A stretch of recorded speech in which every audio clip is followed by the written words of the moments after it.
আজ আমরা শ্রী শ্রী মায়ের সম্বন্ধে একটুখানি আলোচনা করব। শ্রী শ্রী মায়ের সম্বন্ধে বলতে গিয়ে একটি ঘটনা আমার মনে পড়ে। স্বামী মাধবানন্দজি, যিনি নাকি আমাদের বর্তমান মঠাধ্যক্ষের ঠিক পূর্বে মঠাধ্যক্ষ ছিলেন, স্বামী মাধবানন্দজি, তার তখন বাড়ির নাম ছিল নির্মল। তিনি যখন স্থির করলেন যে সন্ন্যাসী হবেন, তখন তার বাবা এতে রাজি হচ্ছিলেন না, কিন্তু ছেলেকে বুঝাতেও পারছিলেন না। শেষ পর্যন্ত তিনি ভেবেচিন্তে একজন পণ্ডিত মশাইকে ডেকে নিয়ে এলেন। পণ্ডিত মশাই এসে নির্মলকে বা স্বামী মাধবানন্দজিকে প্রশ্ন করলেন যে এমন কথা কোন শাস্ত্রেতে বিধান দেওয়া আছে যে একজন মেয়ে ছেলের কাছে দীক্ষা নিয়ে সন্ন্যাসী হওয়া চলে। মাধবানন্দজি তাকে প্রতিপ্রশ্ন করলেন যে আপনি কি বিশ্বাস করেন যে শ্রীরামকৃষ্ণ অবতার? ব্রাহ্মণ, সহজ সরল লোক, সত্যবাদী, তিনি বললেন যে হ্যাঁ, আমি বিশ্বাস করি যে তিনি অবতার। আচ্ছা, আবার নির্মল প্রশ্ন করলেন, তা যদি হয় তাহলে অবতার যখন আসেন তখন তিনি তার সঙ্গে নিজের শক্তিকে নিয়ে আসেন না আর কাউকে নিয়ে আসেন? পণ্ডিত মশাই বুঝতে পারলেন, বললেন হ্যাঁ, শক্তিকেই নিয়ে আসেন। তখন নির্মল বললেন, তাহলে বুঝে দেখুন আমি কার কাছে দীক্ষা নিয়েছি। তা শ্রীমা ঠাকুরের শক্তি রূপে বা তাঁর সহধর্মিনী রূপেই যে আমাদের পূজনীয়া তা নয়, তার নিজের একটা নিজস্ব ভাব এবং নিজস্ব ব্যক্তিত্বও ছিল, যার জন্য তিনি শ্রীরামকৃষ্ণের সহধর্মিনী যদি একা আসতেন, এসে যদি তিনি ভৈরবী ব্রাহ্মণীর মতোই যদি ধর্ম প্রচার করতেন, তাহলেও তিনি আমাদের চিরদিনের মতো পূজনীয়া হয়েই থাকতেন। তার জীবন আলোচনা করলেই সেটা আমরা দেখতে পাই। আমি সংক্ষেপে বলে যাচ্ছি। তিনি ছিলেন আজীবন তপস্বিনী। তিনি যখন শ্রীরামকৃষ্ণের সেবার জন্য দক্ষিণেশ্বরে উপস্থিত হলেন, তখন তাকে থাকতে দেওয়া হয়েছিল নহবত বলে একটা জায়গাতে, যে একটা মিউজিক টাওয়ার, যেখানে যে সকাল সন্ধ্যা নহবত বাজত, মা কালী মন্দিরে পুজোর সময়তে ও বাজত। সেই ছোট্ট একখানি ঘর, দোতলা যদিও, তার নিচের তলাটা ভেতরের মাপ এই 6 ফুট হবে হয়তো, এক প্রান্ত থেকে আরেক প্রান্ত পর্যন্ত। 6 কোণা ঘর, গোল প্রায় 6 কোণা, এক প্রান্ত থেকে অপর প্রান্ত পর্যন্ত 6 ফুটের বেশি হবে না।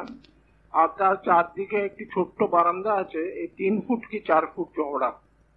আর তারই এক পাশে এই বারান্দার থেকে এই উপরে যাবার সিঁড়ি উঠে গেছে। তা মায়ের হেসেল ছিল ওই সিঁড়ির তলায়, আর থাকতেন তিনি ওই ঘরের ভেতরেতে। ওই ঘরের ভেতরেতে আবার ঠাকুরের রান্না বান্নার জন্য, ভক্তদের রান্না বান্নার জন্য যা কিছু জিনিসপত্র দরকার সব সাজানো থাকতো। ছাদ থেকে হয়তো হাঁড়ি ঝুলছে, এরকম ভাবে এই অবস্থার ভেতরেতেই তিনি সারাদিন কাটাতেন ঠাকুরের সেবার জন্য। বলছেন যে ভোরে সূর্যোদয়ের আগে, লোকজন উঠবার আগে উঠে তিনি স্নান করতে যেতেন গঙ্গাতে। একদিন একটা কুমিরের গায়ে প্রায় পা দিয়ে ফেলেছিলেন। এরকম সময়তে স্নান টান সেরে সেই যে তার নিজের ঘরে ঢুকতেন আর বেরুতেন সূর্যাস্তের পরে। এই 13-14 ঘন্টা একটা ছোট্ট ঘরের ভিতরেতে বসে থাকা কিসের জন্য? না ঠাকুরের সেবার জন্য। তারই চিন্তা করছেন, তারই ধ্যান করছেন, এবং তারই মধ্যে তিনি বলছেন এত যে কাজ করতাম তার ভিতরে আমি দৈনিক লক্ষ জপ করেছি। ভাবতেও আমরা হিসাবে পাই না যে লক্ষ জপ কি করে মানুষ করতে পারে। সে সারাক্ষণই তার মনে। স্বামী বিবেকানন্দকে বলেছেন যে কর গণনা বা মালা জপেতে যতখানি সময় লাগে, মানসিক জপেতে তার চেয়ে অনেক তাড়াতাড়ি করতে পারা যায়। তা মায়ের তো সারাক্ষণই ঠাকুরের চিন্তাই চলেছিল, সুতরাং লক্ষ্য জপ হওয়া তার পক্ষে কিছু একটা অসম্ভব ব্যাপার নয়। এখন মনে হয় যে এটা তিনি ঠিকই বলেছেন। আর আমরা যেমন কথার কথা বলে থাকি, আমি 1,00,000 বার এটা দেখেছি, আমি এমন লাখ লোক দেখেছি। মা যে বলেছেন 1,00,000 বার জপ করি, সেটাও কি সেই রকম অর্থে? আমার তো মনে হয় তা নয়। উনি ঠিকই বলেছেন, লক্ষ্য জপ করেছেন, হয়তো তার চেয়েও বেশি করেছেন। এরকমই ছিল তার জীবন। তারপরেতে আমরা দেখতে পাই মা ঠাকুরের একখানি ছবি পেয়েছিলেন। ঠাকুরের যেসব ফটো তোলা হয়েছিল সেই ফটো ভেতরেতে একখানি ফটো একটু কালো হয়েছিল, সে কালচে, তাতে চেহারাটা ফুটছিল না। সুতরাং সেটি কেউ না নিয়ে সেটাকে ছেড়ে ফেলে দিয়েছিলেন। মা সেটিকে পেয়ে তাকে আসনে বসিয়ে পুজো আরম্ভ করেন। তারপরে ক্রমে সেই সেখানে একটুখানি পরিষ্কার হয়ে গিয়েছিল। তাই ঠাকুর নিজে একদিন সেখানে দেখে গিয়ে বলেছিলেন, এ তোমাদের কি হচ্ছে গো, এ উচ্চ ধ্যানের সমাধির অবস্থা, কালে এর পুজো ঘরে ঘরে হবে। তা মা এই পুজো, প্রথম ঠাকুরের পুজো আরম্ভ করেছিলেন। এখন তিনি তার যে সখী যোগিন মা, গোলাপ মা, এদের সঙ্গে প্রায় কথাবার্তা হতো, তারা এসে মাঝে মাঝে ওখানে থাকতেন। তাই যোগিন মা এদের তিনি বলেছিলেন যে অত লোকের ভাব সমাধি হয়, তা আমার তো কিছুই হচ্ছে না। একদিন যোগিন মা দেখছেন মা পুজোতে বসেছেন, পেছনে দাঁড়িয়ে আছেন চুপটি করে যোগিন মা, দেখছেন মা যেন কথা কইছেন ছবির সঙ্গে, হাত পা নড়ছে, ভাবভঙ্গি হচ্ছে, নানা রকমের চলেছে। তারপরে চুপ করে তিনি সরে গেলেন সেখান থেকে। পুজোর পরে মাকে বললেন, মা তবে না তুমি বলো যে তোমার ভাব হয় না, আজকে সব দেখেছি আমি। এই ছিল তার তপস্যা, এই ছিল তার ভগবানের সম্বন্ধে চিন্তা, ধ্যান, ধারণা ইত্যাদি। আরো আমরা শুনতে পাই ঠাকুরের দেহত্যাগের পরে মায়ের মনেতে অত্যন্ত শোকে সন্তপ্ত হয়ে আছেন।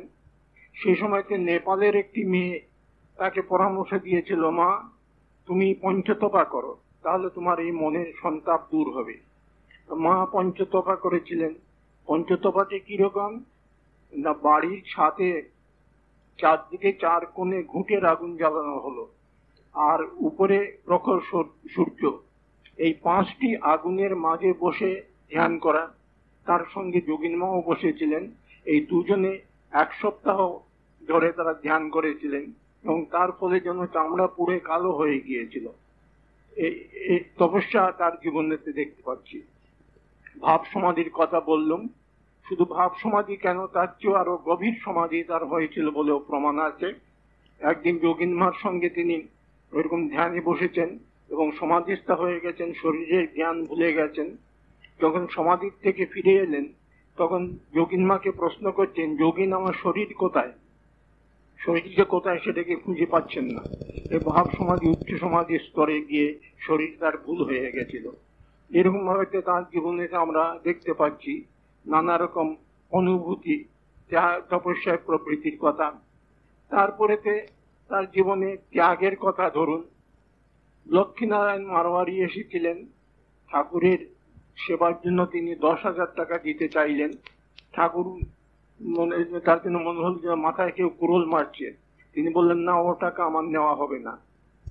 তারপরে হয়তো মায়ের মন বুঝবার জন্যই মাকে গিয়ে বললেন, দেখো মারোয়ারি আমাকে 10,000 টাকা দিচ্ছিল, কিন্তু আমার তো টাকা নেওয়া চলবে না, তা তুমি এই টাকাটা নেবে? মা বললেন, না, টাকা নেওয়া হবে না। আমি যদি নেই তাহলে তোমার জন্য তো আমি খরচ করব, সেটা তো তোমারই নেওয়া হবে, এ নেওয়া হবে না। ঠাকুর বলতেন যে মা অতি বুদ্ধিমতী। শুধু বুদ্ধিমতী কেন, তিনি জ্ঞানী, তিনি ত্যাগী, তিনি তপস্বিনী। এই সমস্ত তাঁর জীবনেতে আমরা দেখতে পাচ্ছি। আর একটা ঘটনা আমাদের মনে পড়ে। মায়ের বাড়িতে তিনি তার ভাইদের সংসারে থাকতেন, তো তারপরে তিনি একদিন তার দাওয়াতে বসে এমনি বসে আছেন, তখন 2 ভাইয়েতে ঝগড়া বেঁধে গেছে। কি নিয়ে না, বাড়ি তো হিসে হয়ে গেছে, এবং দুজনের বাড়ির মাঝখানে একটি দুজনের ব্যবহারের উপযুক্ত রাস্তা রেখেছেন, যাতে করে চলাফেরা করতে পারেন, মালপত্র নিয়ে আসতে পারা যায়। তো এক ভাইয়ের ধান কেটে তিনি গরুর গাড়িতে চাপিয়ে সেটাকে নিয়ে আসবেন, কিন্তু আরেক ভাই নিজের বাড়ির বেড়াটি এমন চেপে দিয়েছেন যে রাস্তা সরু হয়ে গেছে, গাড়ি চলে না। এই নিয়ে 2 ভাইয়েতে ভীষণ ঝগড়া, দুজনে মারামারি আরম্ভ হয়ে গেছে। মা তখন এসে তাদের দুজনকে সামলাচ্ছেন, একে একবার সরিয়ে দিচ্ছেন, ওকে একবার সরিয়ে দিচ্ছেন, বলছেন তোরই তো দোষ, তুই কেন এমন করতে গেলি, আর তুই ভাই একটু শান্ত হলি না কেন, এরকম করে দুজনকে যেন তিনিও ওই ঝগড়ার ভিতর যেন মেতে গেছেন বলে মনে হয়। একটু পরে যখন দু ভাই আলাদা হয়ে গেলেন, তখন মা আবার এসে নিজের দাওয়ায় বসে নিজের মনে হাসতে হাসতে বলছেন, একটুখানি জমির জন্য কি ঝগড়া করে মেরেছিল দেখো, সেই শরীর গেলে পরে কার জমি কে কিছু তার ঠিক নেই। এই ছিল তার ত্যাগের ভাব শ্রী মায়ের। আচ্ছা, তারপরে ঠাকুর বলেছিলেন তাকে যে উনি হচ্ছে মা সরস্বতী জ্ঞান দিতে এসেছেন। কতটা শুনলে আমাদের মতো পণ্ডিতঙ্গন্য মূর্খ যারা, তাদের হাসি পায় যে মা জ্ঞান দিতে এসেছিলেন। যিনি পাড়ার মেয়ে, লেখাপড়া কিচ্ছু জানেন না, একজনের বাড়ির বউ নতুন বিয়ে হয়ে এসেছে, সে ঘড়িতে চাবি দেয়, বলতেন ও বাড়ির বউ ভারী বুদ্ধিমতী, সে ঘড়িতে চাবি দিতে পারে। আবার বলতেন যে না, যে লন্ঠনের হারিকেন লন্ঠনের ভেতর থেকে চিমনিটা বের করে কি করে সাফ করতে হয় তা তিনি জানতেন না। ঠাকুরের অঙ্ক নাম শুনলেই মাথা একবারে যেন গরম হয়ে উঠতো, কি কি বুঝতে পারতেন না। আর মায়ের ছিল টেকনিক্যালিটি, এই টেকনিক জিনিসটা যেন কিছুতেই বুঝতেন না, ইঞ্জিনিয়ারিং তার মাথায় ঢুকতো না। এই ছিল তাদের দুজনের স্বভাব। মা এইরকম ভাবে যে বুদ্ধিমতী, তার আবার যদি একটুখানি বিচার করা যায়, একটু গভীর তলিয়ে দেখা যায়, তাহলে দেখতে পাওয়া যাবে কি যে যা বলেছিলেন ঠাকুর সত্যি বলেছেন। যেমন স্বামীজি বক্তৃতা দিয়েছিলেন আমেরিকাতে, মাই লাইফ এন্ড মিশন। তাতে তিনি বলেছিলেন, আমরা ঠাকুরের দেহত্যাগের পরে আমরা কজন যুবক মিলে যখন নাকি একটি আশ্রম গড়ে সংঘ গড়ে তুলবার চেষ্টায় আছি, তখন সমস্ত ভক্তরা আমাদের ছেড়ে দিলেন। তারা বললেন, কতগুলো নচ্ছার ছেলেরা তারা হুজুকে মেতেছে, এতে কি হবে? এখন আদতে কথাটা কি দাঁড়ালো, ঠাকুরের কাছে প্রথম যারা এসেছিলেন ব্রাহ্মরা, কেশবচন্দ্র সেন প্রভৃতি, তারা ঠাকুরকে দেখেছিলেন একজন সাধক বা সিদ্ধ পুরুষ রূপে। তারপরে যারা এলেন, রামচন্দ্র দত্ত, মনমোহন মিত্র প্রভৃতি, তারা ঠাকুরকে দেখলেন একজন অবতার রূপে। কিন্তু তাদের ধারণা ওই নিত্যানন্দের খোঁজে শ্রী চৈতন্য, এর বেশি এগোয়নি। অর্থাৎ প্রাচীনের দৃষ্টিভঙ্গি নিয়েই তারা ঠাকুরকে চিনেছিলেন। তার ভিতরে যে একটা অভিনবত্ব আছে, নবযুগ প্রবর্তনের একটা শক্তি নিয়ে যে তিনি এসেছেন, সে বার্তা খবর তারা পাননি। তার খবর বিশেষ করে পেয়েছিলেন যুবকরা, এবং তাদের ভিতরে শ্রীযুক্ত নরেন্দ্রনাথ বা স্বামী বিবেকানন্দ। তিনি আমেরিকায় বক্তৃতা দিতে গিয়ে বলেছিলেন, স্বামী বিবেকানন্দ বলেছিলেন যে আমরা যখন এরকম ভাবে একটা কিছু সংঘ করে মঠ করে তুলবার চেষ্টা করছি, তখন সকলে সরে পড়লো, শুধু একজন আমাদের পেছনে দাঁড়ালেন, তিনি একজন মহিলা, কিন্তু তিনি ছিলেন নিঃসম্বল এবং নিঃসহায়, অর্থাৎ শ্রীমা। শ্রীমা তখনই ঠাকুরের ভাব যে নবীনবত্ব আছে, তার ভিতরে একটা শক্তি আছে এবং নবযুগের জন্য সেটাকে বাঁচিয়ে রাখা দরকার, এটা মা তখনই বুঝতে পেরেছিলেন। আমরা তার প্রমাণ মায়ের কথা থেকেই পাই। তিনি গয়াতে গিয়েছিলেন, বুদ্ধ গয়ায়, সেখানে বুদ্ধ গয়ার মহন্তর ধন দৌলত দেখে তিনি বলেছেন, ঠাকুর আমার ছেলেরা এখানে সেখানে ঘুরে বেড়াচ্ছে, এইভাবে তো যদি ঘুরে বেড়াবার জন্য যদি হয়ে থাকে, তাহলে আমি তো অনেক সাধু দেখেছি যারা নাকি গাছতলায় বসে থাকে এবং ছায়া যেমন নড়ে তেমনি ছায়ার সঙ্গে সঙ্গে তারাও ঠাই পাল্টায়। তা এইভাবে যদি এরাও থাকবে, তাহলে তোমার এত কষ্ট করে এখানে আসার কি প্রয়োজন ছিল? দুদিনের জন্য এলে, এসে খেলে নেচে চলে গেলেন, আর অমনি কি সব শেষ হয়ে গেল? তা আমার মনে কষ্ট দুঃখ হয় যে এরা এরকম ভাবে ঘুরে বেড়ায়, তাদের একটা থাকবার স্থান করো, তাদের খাবার ব্যবস্থা করে দাও। তারপরে মা বলছেন, এই প্রার্থনার পরে তবে এই মঠের যা সমস্ত দেখছো এই সমস্ত গুণ হল। তা মা তখনই বুঝেছিলেন যে ঠাকুরের আগমনের একটা বিশেষ তাৎপর্য ছিল, তিনি অমনি শুধু আসেননি।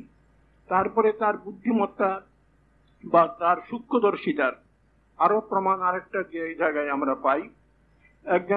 একদিন কথা উঠেছে যে ঠাকুর কি করতে এসেছিলেন। তা একজন বললেন, ঠাকুর তো সমন্বয় বার্তা প্রচার করেছেন। বললেন, দেখো, ঠাকুর মতলব করে কিছু করেননি, তার সমন্বয় যা বলছো ও খুব ভালো, কিন্তু মতলব করে তিনি কিছু করেননি। অর্থাৎ আমরা ফিলসফি বা দর্শন শাস্ত্র বলতে কি বুঝি না, হেগেল এই বলেছেন, ক্যান্ট এই বলেছেন, কোঁতে এই বলেছেন, অমুকে তমুক বলেছেন, সব কটাকে আমি একটা হারমোনাইজ করলুম, একটা সমন্বয় করলুম, করে তার ভিতর থেকে একটা নতুন তথ্য বের করে সেটা নিজের মত বলে চালিয়ে দিলুম। মাথা খাটিয়ে একটা জিনিস তৈরি করা, তাকে বললুম আমরা দর্শন বা ফিলসফি। কিন্তু ঠাকুর সেরকমের ফিলসফি করেননি, তিনি জীবন দেখিয়েছেন। বলছেন ঠাকুর, মা বলছেন ঠাকুরের নিজস্ব জিনিস হলো ত্যাগ, ভগবানের জন্য সর্বস্ব ত্যাগ, ভগবানকে মাত্র চাই আমার, আর কিছুকে চাই না। এই যে ভাব ঠাকুরের, এটা হচ্ছে তার নিজস্ব ভাব, তো এর সমন্বয়ও ভালো। এই যে দৃষ্টিভঙ্গিটা, যে ঠাকুর মতলব করে কিছু করেননি, প্রি প্ল্যান কিছু নয়। আর মা জগন্মাতা তাকে যেমন চালিয়েছেন তিনি তেমনি ভাবে সব করে গেছেন। জগন্মাতার হাতের যন্ত্র হিসাবে তিনি যা কিছু করবার সব করে গেছেন। এই যে দৃষ্টিভঙ্গিটা, এটা মাই দিয়ে গেছেন আমাদের কাছে, এবং মাই এটাকে বেশ ভালো করে বুঝতে পেরেছিলেন। তা এক সময়েতে মঠে আমি কয়েক আমেরিকান ভক্তদের দেখে বেড়াচ্ছিলাম। তারপরে তারা মায়ের মন্দিরের সামনে যখন গেছি, তখন তারা বললেন ইনি কি দীক্ষা দিতেন, ইনি কি ভক্ত করতেন? বললেন হ্যাঁ অবশ্য। তিনি কি মঠের কিছু করতেন? হ্যাঁ, তিনি তো মঠ চালাতেন। বর্তমানে আজকের দিনে যারা বেলুড় মঠের ট্রাস্টি আছেন 13-14 জন, তার ভিতরে জমা 3-4 জনকে বাদ দিলে আর সকলেই হচ্ছেন মায়ের শিষ্য। তাহলে বুঝতে পারছেন যে মায়ের প্রভাব বেলুড় মঠের উপর কতখানি ছিল। এই ছিল। তারপরে মায়ের যে আবার দৃষ্টিভঙ্গি, আর একটা দৃষ্টান্ত দিচ্ছি। ঋষিকেশে একজন সাধু তপস্যা করতে গেছেন, কিন্তু যেমন আমাদের মনে হয়ে থাকে ছটপট করি, ভগবান দর্শন হলো না, ভগবানকে যেন অমনি টেনে এনে নামাবো, জপ করেছি, অত জপ করেছি, অতদিন তপস্যা করেছি, ভগবান বাধ্য যেন আমার কাছে চলে আসতে, এরকম একটা মনোভাব আমাদের থাকে। তা সেই সাধু মাকে লিখে পাঠিয়েছেন, মা এতদিন তো ঋষিকেশে তপস্যাদি করলুম, কিন্তু ভগবানের দর্শন তো লাভ হলো না। তা মা বললেন লিখে দাও তো ওকে, তুমি সাধু হয়েছ, তপস্যা করা, ধ্যান করা, ভগবানের নাম করা তোমার সেটা কর্তব্য। ভগবানের যখন খুশি হবে তখন তিনি আসবে, সেজন্য তোমার কথা মতো তো হবে না। এই ছিল যে মায়ের একটা সূক্ষ্ম দৃষ্টিভঙ্গি। তারপরেতে আমরা আরেকটা দিক মায়ের, সেটা সকলেই জানেন, সেই দিকটাতে একটুখানি যাচ্ছি। আমি বলেছি সংক্ষেপেই বলবো। সেই মায়ের মাতৃত্ব। একজন ভক্ত মাকে জিজ্ঞেস করেছিলেন, মা যে অবতারদের সঙ্গে যে সমস্ত শক্তিরা আসেন তারা তো তাদের সঙ্গেই চলে যান। কথাটা ঠিক, প্রশ্নটা ঠিক হয়নি, যাই হোক তিনি সেরকম বলেছিলেন, তারা তাদের সঙ্গেই চলে যান, তারপরে তো তাদের কোন রকম জীবনের ঘটনাবলী ইত্যাদি কিছু দেখতে পাওয়া যায় না। তা আপনাকে রেখে গেছেন ঠাকুর কিসের জন্য? মা তাতে উত্তর দিয়েছিলেন, আমাকে রেখে গেছেন তার মাতৃভাব প্রকাশের জন্য। ঠাকুরের যে মাতৃভাব, সেটা বর্তমান যুগের পক্ষে বিশেষ প্রয়োজন, তাকে দেখাবার জন্য জীবন দিয়ে তিনি রেখে গেছেন। তা কিরকম জীবন দিয়ে দেখিয়েছিলেন? প্রসিদ্ধ ঘটনা আমজেদের আপনারা সকলেই জানেন। আমজেদ মুসলমান ডাকাতি করে বেড়ায়, মায়ের অবুধতা অজানা ছিল না। তা সে এসে একদিন মায়ের বাড়িতে খেতে বসেছে।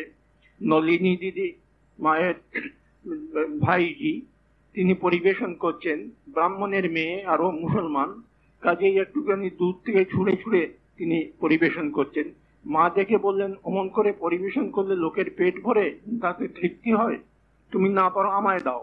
বলে তিনি তার হাত থেকে থালাখানি নিয়ে বেশ স্নেহ ভরে পাতের কাছে নিয়ে গিয়ে সমস্ত কোনো পরিবেশন করে তাকে খাওয়ালেন। খাওয়াবার পরে আবার সেই জায়গাটি পরিষ্কার করতে গেছেন। নলিনী দিদি তখন চেঁচিয়ে উঠেছেন, মা তুমিও করো কি, যে জাত যাবে মুসলমানের জায়গা পরিষ্কার করতে যাচ্ছ? বলছেন মুসলমান কি জাত যাবে কি, ও যে আমার নিজের ছেলে। শরৎ যেমন ছেলে, আমজেদও তেমনি ছেলে। শরৎ মানে স্বামী শারদানন্দজি, যিনি রামকৃষ্ণ মঠ এবং রামকৃষ্ণ মিশনের ছিলেন সেক্রেটারি, বর্তমানকালে তাকে বলা হয় জেনারেল সেক্রেটারি, তখন শুধু সেক্রেটারি বলা হতো। তা তিনি, সেই শরৎ মহারাজ ছিলেন রামকৃষ্ণ মঠ মিশনের কর্ণধার, তিনি সব চালাচ্ছেন, দেখাশোনা করছেন। শুধু তাই নয়, মায়ের সংসারে যা কিছু ব্যয় ইত্যাদি তারও সমস্ত ব্যবস্থা শরৎ মহারাজই করতেন। সেই শরৎ মহারাজ আর কুখ্যাত ডাকাত দুজনই হলো মায়ের কাছে সমান, কেননা সেখানে মাতৃদৃষ্টি দিয়ে তিনি সেখানে দেখছেন। এইটি তিনি ঠাকুরের কাছেও প্রকাশ করেছিলেন। একদিন রান্না করে পরিবেশন থালা এনে ঠাকুরের সামনে দেবেন, ঠাকুরের ঘরে। সেই সময় একজন মেয়ে কোথার থেকে এসে বললেন, মা আমার হাতে থালাটি দাও, আমি ঠাকুরের কাছে দিয়ে আসি। মা অমনি থালাটি তার হাতে তুলে দিলেন। ঠাকুর বসেছেন খেতে, তার সামনে থালা রাখা হলো, হাত আর নড়ে না, চুপ করে বসে আছেন। মা ভেতরে এলেন, বললেন, খাও। খাবো কি? তুমি মেয়েটাকে চেনো না? কিরকম চরিত্রের মেয়ে, তুমি তাকে দিয়ে আমার খাবার পাঠালে কেন? সে যা হবার হয়ে গেছে, তুমি আজকে তো খাও। তাহলে বলো, তাহলে আর ভবিষ্যতে এরকম করবে না? তা আমি বলতে পারবো না। কেউ যদি আমার কাছে মা বলে এসে দাঁড়ায়, তাহলে পরে আমি তাকে না বলতে পারবো না। এই হলো তার মাতৃত্বের দাবি, এবং সেই দাবি সেদিন মেনে নিয়ে ঠাকুর অম্লান বদনে খেয়েছিলেন, তার সামনে যা খাবার দেওয়া হয়েছিল। তারপরে আমরা আরেক ঘটনা জানতে পাই। মা যে গ্রামে থাকতেন তারই পাশের আরেকটি গ্রামে একজন যুবক মায়ের কাছে দীক্ষা নিয়েছিলেন এবং যাতায়াত করতেন। তার নামে, তার চরিত্র সম্বন্ধে নানা কথা উঠল। তখন মায়ের অপর যারা সেবকরা আশেপাশে থাকতেন তারা বললেন, মা ওকে আর আপনার কাছে না আসতে দেওয়াই ভালো, তা না হলে বড় দুর্নাম হবে। তা বললেন, মা উত্তর দিলেন, সেটা কি হয়, আমি সতেরো মা অসেতরো মা। যদি কারো ছেলে গায়ে কাদা মাখে, তাহলে মায়েরই তো কর্তব্য হচ্ছে তাকে সাফ করে কোলে তুলে নেওয়া। তা আমার কর্তব্য হচ্ছে এর মন সাফ করে নেওয়া, এবং আমার ছেলে, এ হচ্ছে তার মাতৃত্ব বুদ্ধি। তারপরে আমরা তার ত্যাগের কথা বললাম, তার মাতৃত্বের কথা বললাম। আর একটা মাতৃত্বের দৃষ্টান্তের কথা বলছি। তখনকার দিনে স্বদেশী যুগ চলেছে। এই 1905 থেকে 1911 খ্রিস্টাব্দ পর্যন্ত বাংলাদেশ বিভাগ করে দিয়েছিলেন ইংরেজরা, পূর্ববঙ্গ এবং পশ্চিমবঙ্গ। তার বিরুদ্ধে একটা আন্দোলন গড়ে উঠেছিল, তাকে বলা হতো স্বদেশী আন্দোলন। অর্থাৎ বিলাতি জিনিস সব বর্জন করে নিজের দেশে যা পাওয়া যায় তাই দিয়ে আমরা জীবনযাত্রা যাপন করব। এই ছিল তখনকার দিনের পণ। আমরা তখন ছেলে মানুষ, স্কুলে পড়ি, তা মাটি দিয়ে নিজেরাই দোয়াত তৈরি করতাম, আর এটা সেটা জিনিস মিলিয়ে কালি তৈরি করতাম, এবং খাগের কলম দিয়ে বা পাকার কলম দিয়ে লিখতাম। এই আমরা তখন স্বদেশীতে মেতেছিলাম। তা এই স্বদেশী যুগেতে মায়ের বালক সেবক বা যুবক সেবক একজনকে মা বললেন যে, দুর্গাপূজা আসছে, তুমি এদের জন্য কাপড় কিনে নিয়ে এসো। তিনি স্বভাবতই মোটা সুতো, যেটা তখনকার দিনে আমাদের মোটা কাপড় ছাড়া সরু কাপড় হতো না। সরু কাপড় আসতো তখন ম্যানচেস্টার থেকে, লিভারপুল ম্যানচেস্টার থেকে আসতো। দেশি কলেতে তখন সরু সুতোর কাপড় হতো না। তা তিনি মোটা কাপড় নিয়ে এসেছেন। এখন মেয়েদের সেই কাপড় দেখে পছন্দ হলো না, তারা নেবেন না। তা মা বলছেন, এগুলো পাল্টে তুমি সরু সুতোর কাপড় নিয়ে এসো। তার সেবক তখন বললেন, তা কি করে হয় মা, এরকম ভাবে এগুলো যে বিদেশি জিনিস, এদের জিনিস তা বলে হয়? তারা যখন ব্যবহার করতে চাইছে না, জোর করে তুমি কি করবে? আর দেখো, ওরাও তো আমার ছেলে, ও দেশের লিভারপুল ম্যানচেস্টারের যারা তৈরি করেছে কাপড়, তারাও তো আমারই ছেলে।